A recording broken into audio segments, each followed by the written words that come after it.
우리가 살아갈 때 기업이라는 이 단어를 쓸 때 이렇게 생각하시면 됩니다. 우리가 갖고 싶은 것, 나에게 영원히 갖고 싶은 것이 무엇일까? 혹시 건강이신가요? 건강 갖고 싶지 않으세요? 돈 갖고 싶지 않으세요? 혹시 명예가 필요하지 않으세요? 명예. 권력은 필요 없으신가요? 내가 갖고 싶은 것들, 이런 게 다 기업입니다. 기업. 그런데 중요한 것은 무엇이냐면 오늘 찬양의 가사에 보면 영원한이라는 표현이 있습니다. 내가 갖고 싶은 것들 중에 영원히 갖고 싶은 것이 무엇인가? 라는 물음을 우리에게 던졌을 때 내 안에 영원한, 그 영원함이 내 안에 들어오는, 그리고 내가 그 안에 거하는 그 장소, 그 처소, 있어야 할 곳이 무엇일까를 물어본다면 그것은 사실 건강 아니고요, 명예 아니고요, 권력 아닙니다. 하나님 품이죠. 오늘 이 자리가 하나님 품이 되기를 바랍니다. 나의 영원하신 기업, 생명보다 귀한 그 기업, 주께로 가까이, 주께로 가오니, 나의 갈 길 다가도록 주님 품에 거하기를 원한다는 그 마음이 이 자리에 있기를 바랍니다. 그런 마음으로 우리가 기도할 때 하나님께서 우리에게 가장 필요한 응답으로 인도하시고, 우리들의 마음에 계획이 있지만 그 모든 시간들을 인도하고 계시는 하나님의 은혜가 우리들의 삶 가운데 있을 줄로 믿습니다. 제가 이번 주에 신방을 갔는데요, 어떤 권사님 가정에 갔습니다. 권사님 가정에 갔더니 그 권사님이 최근에 새끼발가락을 골절로 인해서 지금 기부스를 하고 계시거든요.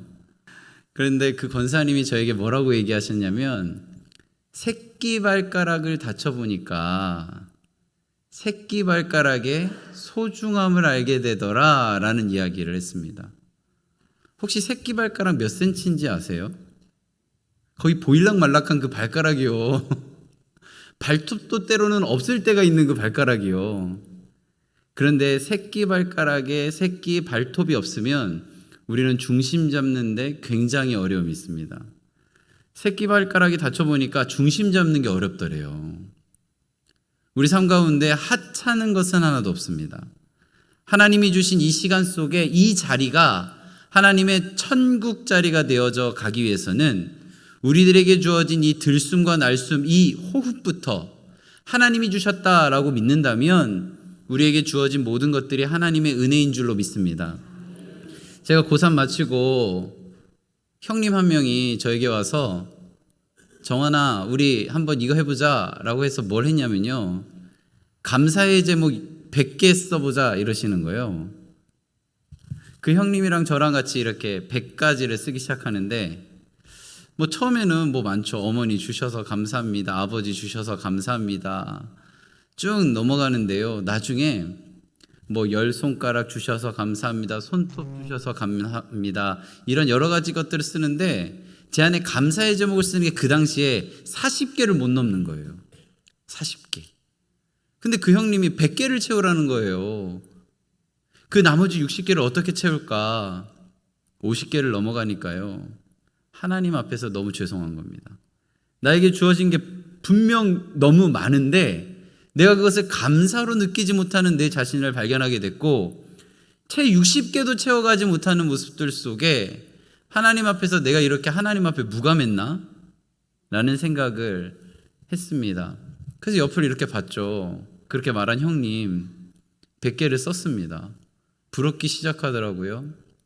이분과 나는 똑같은 이 땅 안에 있는데, 똑같은 하늘 아래 있는데, 이분은 하나님 앞에 100개 이상의 그런 감사의 제목들을 써내려갈 수 있는데 나는 정말 꾸역꾸역 뭐까지 썼는지 아세요? 발가락에 무좀 없는 게 감사합니다까지 썼어요. 정말 모든 것들을 다 끄집어 모아서 썼는데도 60개가 안 되는 거예요. 그러면서 하나님께 회개했습니다. 하나님께서 분명 저에게 좋은 것들을 주셨는데 제가 그것을 깨닫지 못했네요. 하나님, 저에게 참 많은 것들을 주셨는데 제가 그것을 깨닫지 못했네요. 우리의 삶 가운데 하나님 정말 많은 걸 주셨는데요, 하나님이 그 주신 것을 하나님이 주셨다라고 우리가 믿고 있는지, 그리고 하나님이 주신 것을 정말 감사함으로 받고 있는지 우리 오늘 이 밤에 한번 하나님께 생각해 보셨으면 좋겠습니다. 오늘 이야기의 이스라엘 백성들의 한 장면을 우리가 같이 보려고 합니다. 그 이스라엘 백성들은 지금 어떤 상황에 있었냐면, 민수기 9장 1절 말씀을 우리가 함께 읽음으로 그들이 어떠한 시간 속에 있었는지를 함께 살펴보도록 하겠습니다. 민수기 9장 1절 함께 읽겠습니다. 애굽 땅에서 나온 다음 해 첫째 달에 여호와께서 시내 광야에서 모세에게 말씀하여 이르시되, 지금 시내 광야에 있는데요, 이들은 출애굽한 지 1년 정도 된 시간입니다. 그 말은 무슨 이야기냐면, 이들이 출애굽기 12장에서 출애굽할 때 그 기간 속에 있었던 순간들을 다 보았다라고 할 수 있습니다. 출애굽할 때 하나님께서는 애굽에 열재앙을 내리시는데요, 그 열재앙의 의미가 우리가 잘 알듯이 애굽의 대표신 10개를 하나님이 완전히 처참히 무너뜨린 그 장면을 보게 된 것이죠. 그들이 너무나도 대단하다, 이 10개의 신이 이 거대국 애굽을 지탱한다 라고 하는 거예요. 그 당시 애굽의 힘이 어느 정도로 강했냐면요, 지금 세계의 패권을 쥐고 있는 나라가 미국이라고 하잖아요. 그 미국보다 더 강력한 나라의 힘을 갖고 있었습니다. 그렇게 자신들의 어깨에 힘 쫙 들어가게 해줬던 그 대표주자 10개의 신을 하나님이 한 분, 유일한 신이 되신 분이 철저하게 무너뜨리는 것을 목도했습니다. 그 심판의 자리에 본인들을 열애시켜 주신 것도 느꼈습니다. 그리고 출애굽하고 눈앞에 감히 건널 수 없다라고 여겨졌던 홍해를 건너게 하시고, 건넌 후에 당시에 최고 군사력을 갖고 있었던 애굽의 친위대가 그들을 잡으러 올 때 하나님께서 그들을 수장시키시는 모습도 다 보았습니다. 그리고 그들이 너무나도 목마르다 할 때 마라라는 곳에서 쓴물을 단물로 바꾸시는 것도 봤고요. 그들이 너무나도 힘들어서 배고파할 때 하늘에서 만나와 메추라기가 내려오는 모습도 봤습니다. 그것으로 끝난 것이 아닙니다. 그들은 하나님 앞에서 많은 잘못들을 할 때마다 하나님께서 용서하시는 하나님도 만났습니다. 이렇게 직접적으로 하나님을 많이, 정말 피부 속까지도 깨닫고 알 수 있는 그러한 상황 속에 있었던 이스라엘 백성, 어쩌면 이들에게는 하나님이라는 존재가 너무나도 선명하고 분명하다라고 할 수 있는 1년의 시간을 보내었습니다. 거기서 끝난 것이 아닙니다. 민수기 1장에는요, 우리가 하나하나의 의미를 문자적으로만 보기 때문에 그 감동이 덜하지만, 하나님께서 한 명 한 명을 기억하시면서 하나, 둘, 셋, 넷, 다섯, 여섯, 일곱, 여덟, 아홉, 열, 열하나, 열둘, 열세, 열네, 열다, 열여, 열일곱, 열여덟, 열아홉, 지금 지루하시죠? 근데 하나님 하나도 안 지루하신 거예요. 아이고, 너도 왔구나, 너도 왔구나, 그래, 너도 왔구나, 아이고, 너도 왔구나, 60만 3,550명, 하나하나, 그래, 너도 왔구나, 아이고, 너도 왔구나, 아이고, 너 키 컸구나, 아이고, 너 오늘 표정이 왜 그러니, 오늘 권사님 한 분이 저보고 혈색이 안 좋아졌대요. 그래요, 진짜? 제가 선크림을 바꿨거든요. 그게 좀 미백 효과가 들어가는 건데 그거를 안 써서 그런가? 이런 것들을 하나님이 세심하게 보시면서 세셨다라는 거예요. 하나님의 일하심을 직접 피부로 느꼈고, 하나님의 세밀한 음성을 들으며 내 이름을 기억하시는구나, 나를 알아주시는구나 라는 것을 느꼈던 이스라엘 백성들, 그들이 지금 어디에 있냐면요, 광야에 있습니다. 광야에서 이제 이스라엘 백성들, 야 너희들 내가 이렇게 많이 보여줬잖아. 이제 너희들이 좀 할 때가 되지 않았니? 너희들이 한번 주체적으로 움직여봐. 그래, 이제 너희들 마음대로 잘 할 수 있을 거야. 너희들은 하나님 백성이잖아. 내가 너희들의 이름 다 기억하는데? 이렇게 내버려 두신 것이 아니고요. 어떻게 인도하시냐면 9장 17절 말씀 함께 읽겠습니다. 구름이 성막에서 떠오를 때에는 이스라엘 자손이 곧 행진하였고 구름이 머무는 곳에 이스라엘 자손이 진을 쳤으니 라고 하고 있습니다. 이렇게 하나님을 피부 속 아주 밀접하게 느꼈던 이스라엘 백성들, 하나님이 이름 하나하나를 부르면서 주변 사람들이 지루함을 느낄 정도로 정말 세밀하게, 정말 꼼꼼하게 한 명 한 명을 이름을 부르시면서 수를 셌던 이들을 구름을 통하여 행진의 감과 섬과 머무름과 일어섬을 결정해 주셨다라는 겁니다. 저는 이 본문을 볼 때 어떤 구절이 생각났냐면 우리 많이 외우는 암송하는 구절 하나가 생각났습니다. 여호와는 나의 목자시니 내게 부족함이 없으리로다. 제가 이 말씀을 묵상할 때마다 어떤 생각을 했냐면요, 저에게는 부족함이 참 많거든요. 그러면 루터가 성경 1189장을 한 절로 요약하면 여호와는 나의 목자시니 내게 부족함이 없으리로다라는 이 절로 요약할 수 있다라고 하는데, 저는 이 한 절이 마음 가운데 믿어지지 않는다라는 것은 곧 성경을 믿을 수 없다라고 하는 표현 같아서 참 괴로웠습니다. 오늘 이스라엘 백성들이 여호와는 나의 목자시니 내게 부족함이 없으리로다 라는 이 명제 앞에 어느 누구보다도 하나님을 잘 알고 구름이 선명하게 서 있었기에 그들이 가고서는 모든 것들이 하나님의 통치함 안에 있다는 것을 너무나도 또렷하게 알고 있었던 이들이 입술에서 무엇이 나왔을까요? 하나님 저 부족함 없어요. 하나님 너무나도 기쁘네요. 하나님 찬양합니다 라고 해야만 하는데, 그들의 삶을 보면 은혜가 점점 가까이 와가고 그들의 삶 가운데 하나님의 선물과 같은 이 시간들이 너무나도 익숙해져가는 이 1년의 시간, 그런 거 있잖아요. 처음에는 그 시간이 낯설고 두근두근 돼서 아주 미세한 움직임에도 반응을 합니다. 너무나도 좋죠. 너무나도 행복하죠. 그런데 1년 정도 되니까요, 점점 익숙해져 가는 거예요. 사람들이 점점 자극을 원하는 시간들이 있거든요. 처음에는 진라면 드셔보셨나요? 진라면? 안 드셔보셨죠? 진라면 순한 맛이 있거든요. 처음에는 이것도 너무 맛있어요. 그러다가 좀 자극적으로 먹어야겠다. 진라면 매운맛을 먹습니다. 진라면 매운맛 먹다가 조금 더 자극적으로 먹어야겠다. 불닭볶음면을 먹기 시작합니다. 이런 거예요, 이런 거. 지금으로 만족하지 못하는 그 내재성이 우리들 안에 있다라는 겁니다. 저 처음 만났을 때 어떠셨어요? 와, 어떻게 저렇게 말씀을 잘 전하지? 지금 1년 지났는데 어떠세요? 저 정도 이러시지 않으세요? 아직 우리 신혼기간 유지하고 있는 거죠? 제가 막 이런 얘기하면요, 선배 목사님들이 그래요. 2년만 돼봐라. 우리들은요, 이런 자극이 필요해요. 자극. 그런 연약함이 있다는 거예요.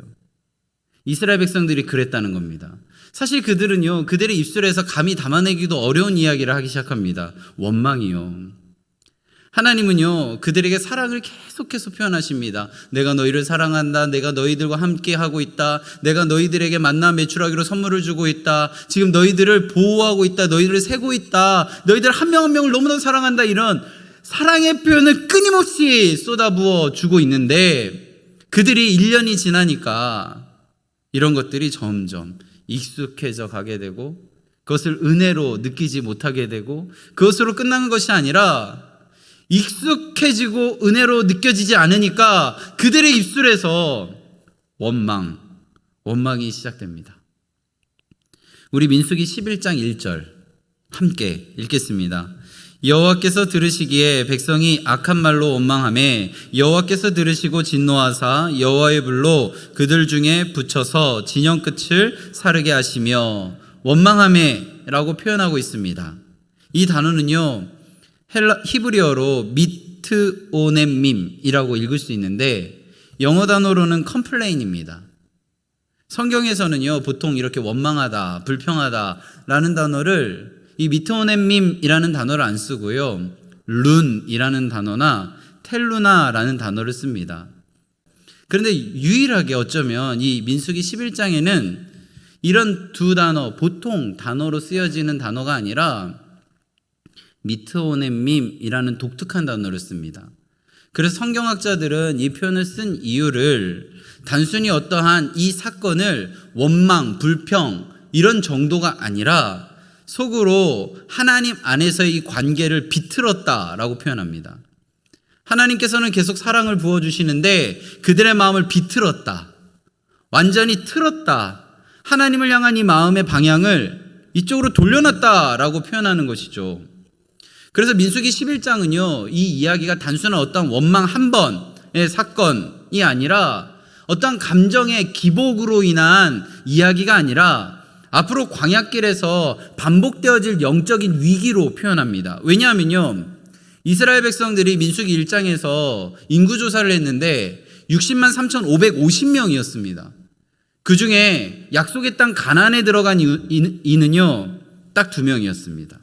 그 말은 60만 3,550명 중에 2명을 제외한 나머지는 다 이탈했다라는 겁니다. 그 이탈의 이유를 원망으로 보는 것이죠. 원망, 이 원망이라는 단어가 있는 자리에서 하나님은 무엇을 준비했을까? 그들이 점점 익숙해지고 은혜를 은혜로 받아들여지지 않으며 그 시간들을 너무나도 당연하게 생각하는 순간 속에 원망이 싹트고 있을 때 하나님은 그 자리에서 무엇을 준비하고 있었냐면요 민수기 10장 29절 말씀 함께 읽겠습니다.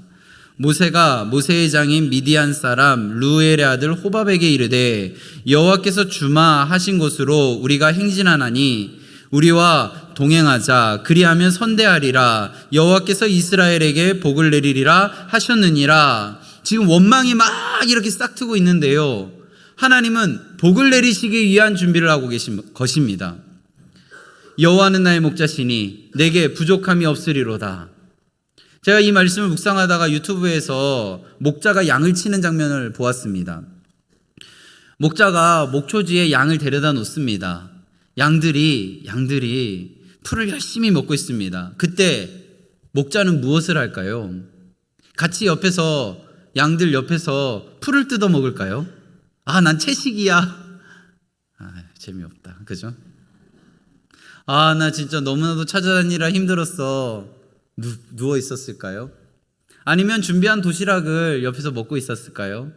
영상에 있었던 목자는요 다음 풀이 있는 곳으로 갑니다.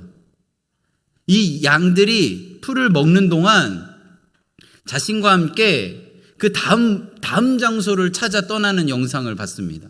그리고 찾고 돌아오니까 이제 뭐 휘슬 같은 거를 불고요 이 개가 양들을 몰기 시작합니다. 다음 장소로요.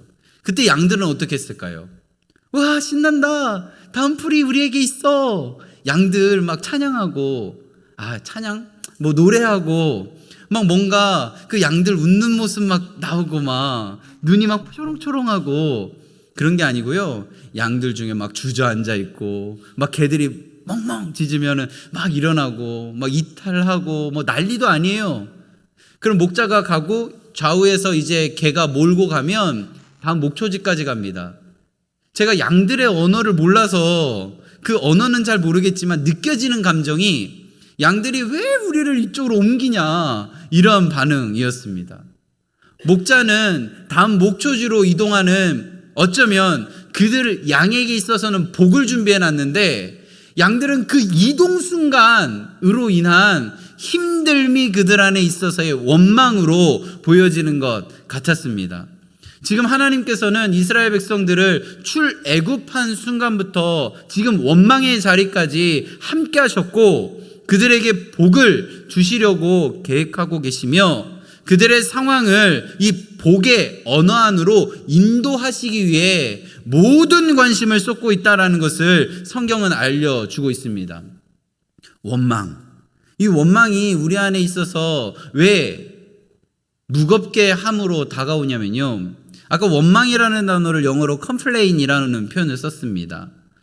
이 complain, 우리가 음식점이나 어떠한 상황 속에서 컴플레인하다라는 그런 표현을 쓸 때는요, 그 서비스에 만족하지 않을 때 그런 표현을 씁니다. 그러니까 하나님이 나에게 지금 서비스를 제공하고 계시고 지금 이 서비스의 상황 속에서 내가 마음에 만족감을 못 느낀 겁니다. 하나님, 이거밖에 안 주시는 거예요? 하나님, 어떻게 이 정도밖에 안 주시는 거예요? 하나님 그런 분 아니잖아요. 뭐 저한테 뭐 불편한 마음 있으세요? 이런 얘기를 하는 겁니다. 그 원망의 자리. 그 원망의 자리가 어디서부터 시작됐을까? 성경은 우리에게 알려줍니다. 첫 번째 원망의 자리가 3절에 있는 다베라입니다. 다베라의 뜻이 불사름이라는 뜻인데요. 그 불사름의 자리가 진끝입니다. 진끝. 가장자리라는 것이죠. 진의 중심이 아니라 진끝이라는 겁니다. 가장 연약한 자리.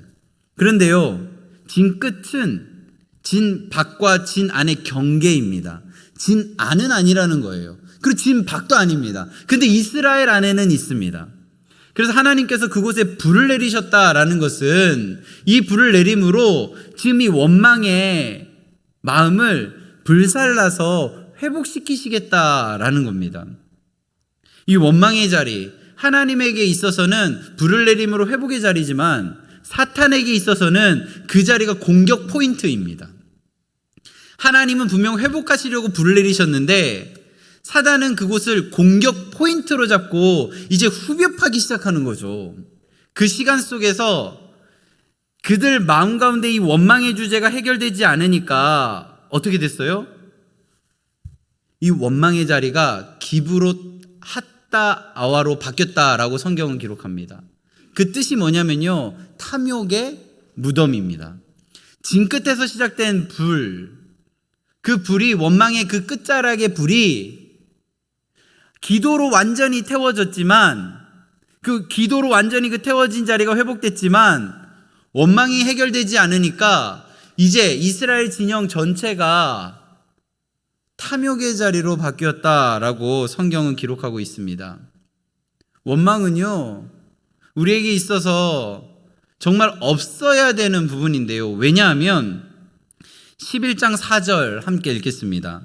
그들 중에 섞여 사는 다른 인종들이 탐욕을 품음에 이스라엘 자손도 다시 울며 이르되 누가 우리에게 고기를 주어 먹게 하랴. 여기서 탐욕은요, 욕구라고도 표현할 수 있습니다. 욕구가 잘못된 것일까요? 그렇지 않습니다. 우리가 배가 고플 수 있죠. 그리고 잠을 자고 싶어 할 수도 있습니다. 사람들에게 사랑을 받고 싶은 마음이 있을 수도 있습니다. 그런데요, 이 욕구의 마음 가운데 원망, 판단이 들어가면 이전 것들을 그리워하기 시작합니다. 지금 이스라엘 백성들은 이전 것이 뭐냐면요, 애굽을 그리워한다라는 것인데요. 홍해를 건너므로 완전히 자유하게 된 이들이 이전 것, 애굽으로 돌아가기를 기대하고 있는 겁니다. 차라리 애굽으로 가는 게 낫다. 우리로 하면요, 하나님 알기 전에 세상에 취해 있는 우리들의 모습 속에 하나님의 은혜로 우리가 믿음의 길을 가고 있는데 그 믿음의 길에서 그 은혜가 익숙해지고 내 안에 그 시간들이 당연하게 여겨지자 이 믿음의 자리에 거하는 것을 사모하는 것이 아니라 세상에 있었던 삶, 세상이 주었던 안위에 내 마음이 빼앗긴다라는 겁니다. 그러면서 그들은 얘기합니다. 애굽에 있을 때 값없이 생선과 오이와 참외와 부추와 파와 마늘 먹은 것 너무나도 생각난다고. 그런데요, 그 음식 먹을 때 이스라엘 백성들은 어떠한 모습이었을까요? 하나님 앞에 힘들다고 부르짖을 때예요. 출애굽기 2장에서 하나님, 고된 노동과 지금 이 상황 때문에 저희들이 너무나도 고통스럽습니다 라고 그렇게 하나님께 부르짖었던 그 자리로 돌아가겠다는 겁니다. 말이나 되나요? 말도 안 되는 이야기를 하고 있는 거죠. 정말 그립다라고 하는 그 자리로 돌아가는 것이 정말 그들에게 좋은 것인가? 이스라엘 백성들 너무 힘들어서 그들을 정말 꽉 조이고 있어서 놈들 바를 몰라서 정말 이제는 내가 할 힘이 없어서 하나님을 향하여 부르짖었던 그 자리로 돌아가겠다는 겁니다. 원망은요, 그 과거를 미화시켜 버립니다. 정말 애굽으로 돌아가는 것이 그들에게 행복이었을까요? 전혀 그렇지 않습니다. 그런데 과거로 돌아가면 행복할 수 있다라고 착각에 빠지게 하는 것이 바로 원망입니다. 우리도 신앙생활할 때 후회할 때가 있습니다. 아, 그때 그렇게 했어야 되는데 내 삶은 왜 이럴까? 왜 내가 이것밖에 안 될까라는 생각들이요.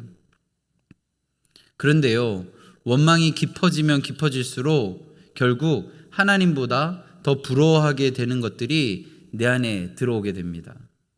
그래서 우리는 하나님이 주신 은혜, 오늘 하루의 은혜를 잊어버려서는 안 됩니다. 민수기 11장은 단순히 어떠한 기분의 안 좋음의 그런 문제로 이야기하지 않습니다.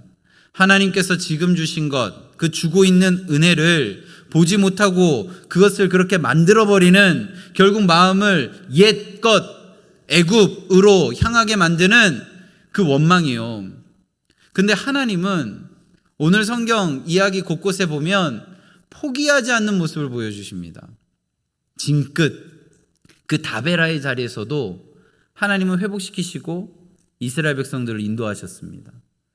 그리고 진영 전체가 탐욕의 무덤이라고 되었던 기브롯 핫다아와에서도 하나님은 여전히 말씀하시고 그들을 회복시키시고 인도하셨습니다. 그런 하나님이 우리들 안에 계시다라는 것을 우리가 오늘 이 밤에 믿어야 하는 것이죠.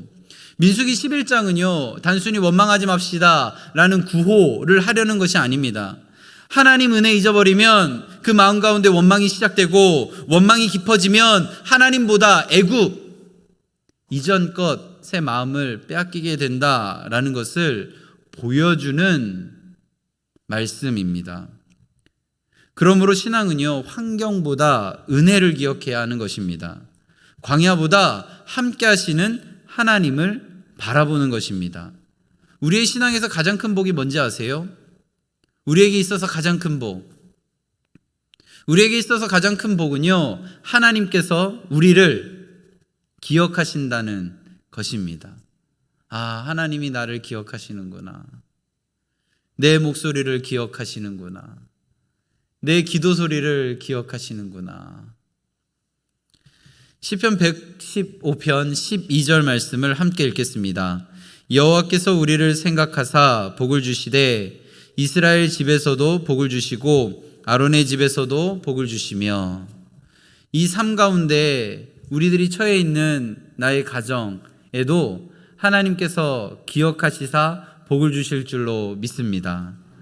우리들이 살아가는 모든 시간 속에 나의 기도 제목 하나님이 들어주시고, 그 기도 제목에 하나님이 우리들의 기도 소리를 들으시사 복으로 응답하실 줄로 믿습니다. 이것이 우리들의 삶 가운데 은혜입니다. 하나님이 우리를 생각하신다는 것, 하나님이 우리를 기억하신다는 것, 하나님이 우리를 세고 계시다는 것. 오늘도 우리는 하나님 앞에서 지금 예배하고 있습니다. 하나님 안에서 기도하고 있습니다. 하나님을 우리는 기억하기 위해 몸부림치며 지금 이 자리에 있습니다. 우리의 눈물, 기도, 그리고 또 흔들림의 자리, 그 모든 몸부림 하나님이 알고 계십니다. 광야는요, 어떠한 특별한 것이 사람을 살리는 것이라고 알려주지 않습니다. 하나님께서 날마다 내리시는 만나와 메추라기가 그들을 살린다라고 알려주고 있습니다. 오늘 이 밤에 우리를 하나님의 뜻하심 가운데 영적으로 살리는 그러한 것은 무엇이냐면 강력한 어떠한 내 마음 가운데 자극점이 아니라 늘 항상 일정하게 우리에게 부어주시는 호흡입니다. 호흡. 하나님이 오늘도 나에게 들숨과 날숨을 허락하셨구나. 하나님이 오늘도 나에게 숨을 허락하셨구나. 이것이 우리에게 가장 큰 은혜죠. 우리 11장 35절 말씀을 함께 읽어보도록 하겠습니다. 백성이 기브롯 핫다와에서 행진하여 하세롯에 이르러 거기 거하니라. 하나님께서요, 자기 백성을 버리지 않으시고 끝까지 인도하신다는 것. 넘어짐은 있을 수 있지만 하나님께서 다시 그 길을 가게 하실 줄로 믿습니다.